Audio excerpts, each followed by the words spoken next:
Here is a 2-minute tutorial on how to cut a wood fence over a root.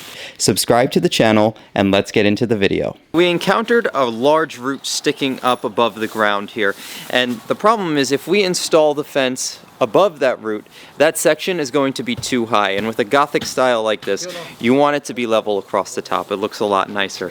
So we're going to quickly show you how we cut out a little arc on the bottom of the fence, so that way we can just sit the section over the large root and it's still going to be level on the top. The guys are going to first carry over the section and place it on top of the root.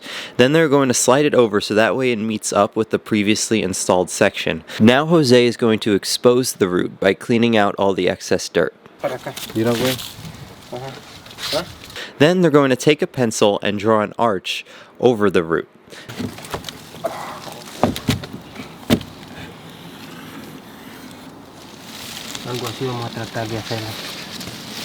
Then they're going to slightly elevate the section and use a jigsaw to cut out that arch.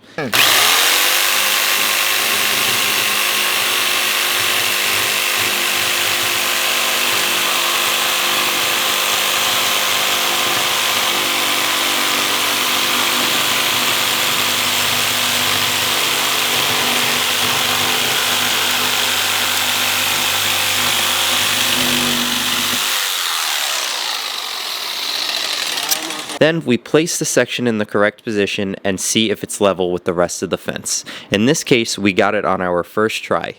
If we needed to cut out a little more, we would simply elevate the section again and carve out that arch a little deeper with the jigsaw. I hope you found this video helpful. This video is actually a segment from a larger tutorial that we recently filmed. I recommend checking out the full thing. It's attached here on your screen. Here you will learn our process for installing this Gothic cedar fence, and you will also witness the insane transformation of this backyard. Subscribe to our channel, and thank you all for watching.